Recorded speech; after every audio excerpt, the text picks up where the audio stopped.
Well then, it's come to this. This fine Samhain, this fine All Hallows Eve, this fine Halloween. We're talking my absolute favorite Hammer horror film. We're talking 1968's The Devil Rides Out. For some of you who may follow me on the Monsters Den and Sea Tranquility, you'll have seen me talking about this in the past, but I couldn't possibly do this month and not cover this film. So, plot synopsis and review as always. We meet the Duke de Richelieu, Christopher Lee, who's greeting his old friend Rex coming off a plane. Rex inquires as to where young Simon is, Simon being their mutual friend slash son of their old friend who's now passed away, who they now look after. So essentially their young friend slash ward. Christopher Lee, as the Duke says, I don't know, I've not seen him in months, but word round town is he has bought some property in London. So let's drop in and pay him a visit because it's not like him to miss our annual reunions. So they do just that, they drop in on him. Young Simon is perturbed to see his old friends, which is not the reaction they expect from someone so close to them. He pretends that he's having an astrology meeting with new acquaintances, and there are all sorts of people of different genders and different races present at this meeting. So Christopher Lee's curious. He's also curious as to why they're having an astrology meeting, but not any of them particularly bothered about the rather large telescope in the top flight of the house. They're just having a soiree at the bottom, which kind of, wouldn't you be up there having this little shindig? And then his suspicion is completely confirmed when one of the guests, who is Tanith, a young girl of the mob, she says, "Shouldn't there only be 13 of us here?" The Duke instantly realizes this is some kind of satanic cult, 13 being the number there must be for one of their meetings, no less, no more. 13. 13 is the number, and the number is 13. 12, no. 14, no. 11, well off. That's a Monty Python reference for 3 shall be the number. Anyway, never mind. So, they decide, our good guys, the Duke and Rex, that they're going to rescue young Simon. So they do. They essentially kidnap him and take them back to Christopher Lee's pad and put some protection around him, a crucifix. He is called away nonetheless in the middle of the night with the crucifix ripped from his neck. Young Simon is by the leader of this cult, played by Charles Gray. It's just to jump to the left. So Charles Gray is Makato, the leader of this demonic satanic cult. They call him back, as they say, and Simon does indeed leave. Christopher Lee, as the Duke, and Rex, they go back to uh, Simon's place looking for him again, only to find the place is completely deserted with no sign of any of the astrology club. But what they do find is some satanic uh, imagery on floors. There's a cockerel and a hen, the black cockerel and the white hen, which are used for sacrifices by these cults. And then right in front of them appears this almost genie-like figure, but he's certainly demonic, and we get some wonderful histrionics from Christopher Lee. Don't look at the eyes, Rex. Don't look at the eyes. So some great stuff, which really lets you know the Duke knows what he's talking about. They can't get a handle on where Rex would be, but they decide if we investigate more about this Tanith woman, unusual name, we can perhaps trace her, which they do. They find her based at a hotel in London, and Rex kind of fires in there. He's completely smitten with her, even though she's part of a devil cult. So by following her, and again, I'm filleting the plot as always, by following her, it leads them to an outdoors meeting that they're having, which essentially should be an orgy, but they're trying to get this past the censors in 68, so it's not. But they act very orgy-like, and they're having rituals and whatnot. Charles Gray as Makato leading it with his purple gowns, and as the Duke and Simon watch on from the shrubbery. Shrubbery, but so many Monty Python references today. They, they see the goat of Mendes, the devil himself, is conjured in front of them. So the devil appears in this, and it's not your silly horned devil from American mythology and the like. It's your classic British devil, the horned, the goat-like one with the hooves and whatnot, the blood and Satan's claw devil. They take care of the devil less than halfway through this film, no problem whatsoever. Christopher Lee basically says, I'll just ram a car into this dick. It's only the devil. I'm Christopher Lee. What's he going to do? And it bloody works. They drive a car right into this assortment of cult members. Simon launches a tube of mercury at the devil, and that takes care of the devil. The devil's out the picture. Easy peasy. Ain't it easy when you know how? So less than halfway through the film, they've beaten the devil already. Majestic.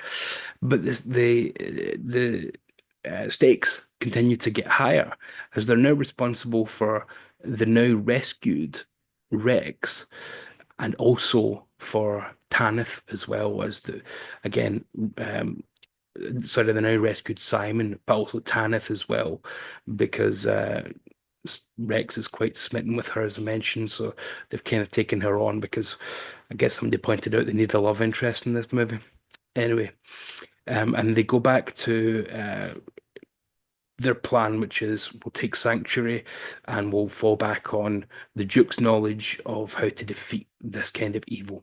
So they do so at the residence of the Eatons, Mary and Richard, which involves all sorts of wonderful stuff with chalk circles, all sorts of incantations, and rather wonderfully, it doesn't use Christian imagery, it doesn't use Jewish imagery, it doesn't use Egyptian, it doesn't use Mayan, it uses them all, with the idea that faith and goodness, no matter what the denomination are what we need to combat this evil. It doesn't matter about the actual church you go to, it's the goodness that you might have within you because of that belief system that's going to help us this evening.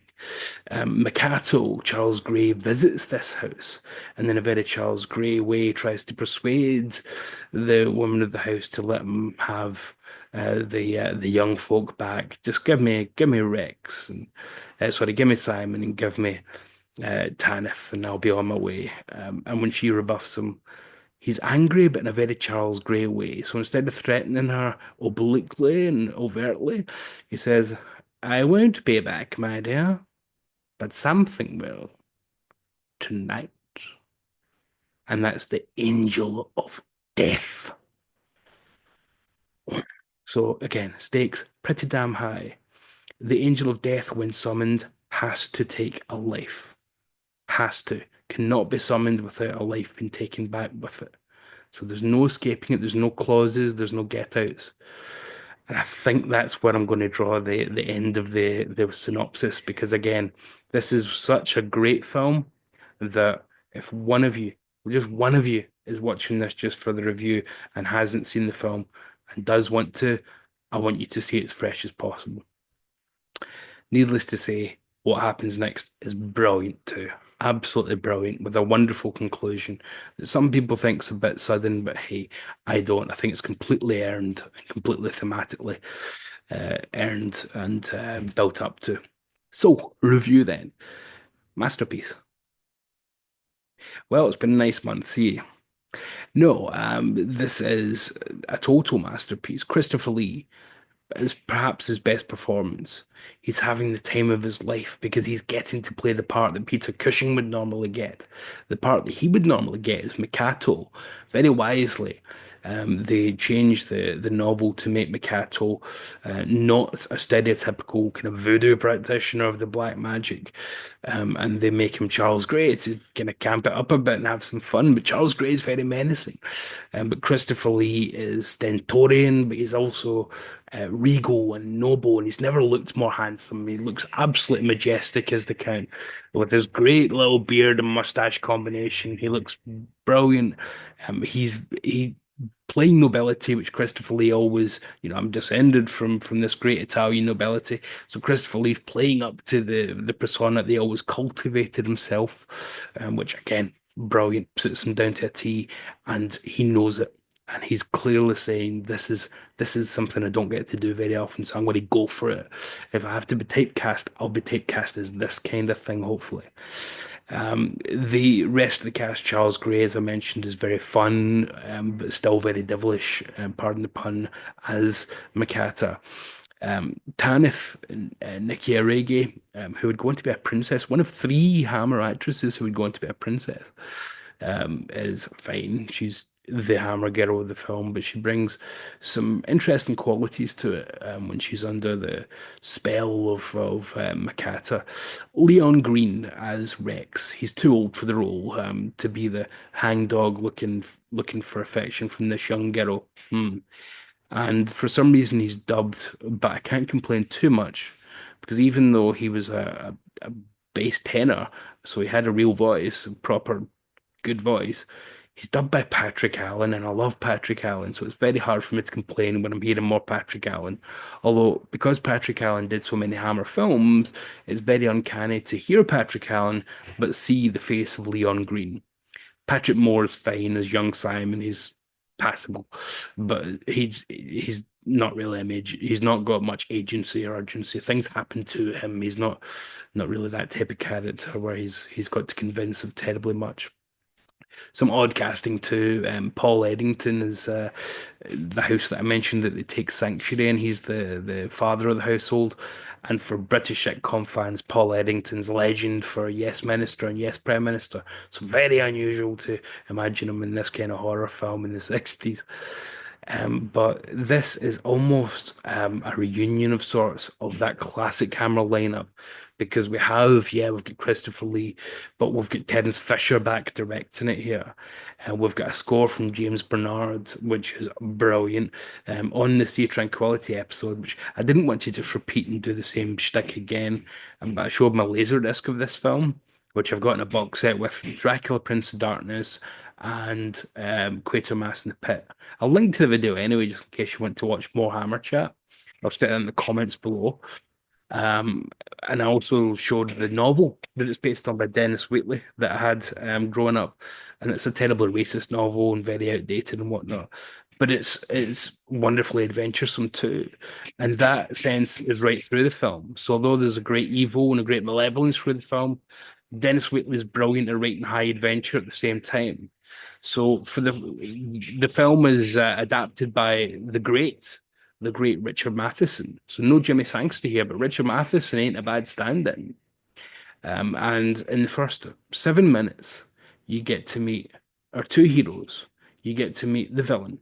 You get to meet the guy in the middle who could go either way. You get to meet the damsel in distress, and you see the two locations that are going to be, the kind of set pieces of the film, apart from the very end, but remarkably succinct, sharp storytelling. Here's everybody you need to know, and you're straight in at the deep end. It is 1 minute and 59 seconds into the film before we're straight into the plot of where's Simon, what's happened to our friend. 1 minute 59, I timed it. Remarkable. But it also never feels rushed, such as Richard Matheson's screenplay as well. It never feels like they're trying to cram a lot into this and they're not letting us bed in very much here. No, it feels perfectly like it needs to. These are old friends. You buy their banter and their relationship instantly, and they're straight into an adventure because they have to be to save their friend. So it works absolutely perfectly in terms of the structure and the shape and the form of the film. The things that happen in the parts that I'm not going to spoil, some of the effects, the special effects were altered and digitally touched up for the Blu-ray in 2012. That's fine because they looked a bit janky in the original version. And yeah, I'm the guy that always says, "Oh, we can't criticize old school special effects on a low budget. They were pioneers. They didn't know how to do all this stuff. They were making it up as they go along." But some things, including a scene with the spider, was so bad it kind of took you out of the original version at times. So I don't mind that kind of thing, where it's just touching it up a little bit rather than reinventing the wheel and George Lucasifying it. Um, Yeah, I mean, I can just gush about absolutely every aspect of this film, really. Again, it's shot by somebody who I've mentioned a lot this month, Arthur Grant. He gives it a real lush feel, who shoots it impeccably with these great houses that the Count stays in and that Simon's bought, and wonderful lighting on the scene of the Goat of Mendes, the devil himself, all that scene shot remarkably well. It's a very claustrophobic film, though, even when you are outside, which is great too, because that's what you want it to be. But it's picturesque when we need it to be as well. So when we meet the Eatons, the young family who give them succor and take them in, when we meet them, it's broad daylight because to them it's a nice happy day, and they've not heard anything about Satanism. So why wouldn't it be a nice happy day? Brilliant stuff, absolutely brilliant stuff. I can't find fault with this film. I never have been able to. And I'm really glad that so many people have come around to the idea that this is now one of the true greats of Hammer. Because it used to be kind of a hidden gem. And I think now oh, I hate this expression, but it now gets its flowers. And is considered a true great of Hammer horror and a true great of Christopher Lee's filmography. And I don't think that this film would be better if it had a Peter Cushing in the role. I think he'd be great, but I think Christopher Lee's more regal and almost snooty persona, which I mean in a positive way, that he could adopt in effect, helps this performance because the Duke has to be a bit above it and a bit arrogant. And he's so badass too. When Rex is saying to him, "Well, okay, you've given me these silver billets and all sorts of crucifixes and mercury and whatnot. What are you going to do?" Christopher Lee just looks at him and says, "I have other means of protection." And it's very much a case of, "Don't worry about me. I'm Christopher Lee, motherfucker." It is so impossibly cool, so impossibly badass.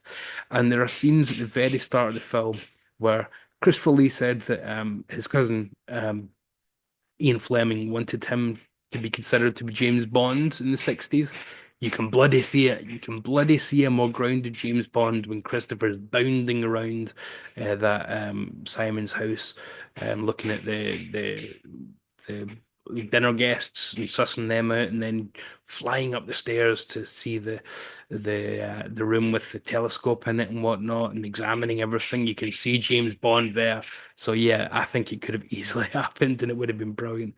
At least he got to be Scaramanga, I suppose. But hey, this is a remarkable film that I think is just a brilliant horror film in general. Take away the Hammer part of it, I think it's a brilliant British film in general. Take away the Hammer horror part of it, it's just a brilliant film in general. This is just highly, supremely, majestically recommended for anybody who hasn't seen it, and for anybody who has seen it a million times like me. Go watch it again, and you'll love it every bit as much. You can never get bored with this film. I don't think it is eternal.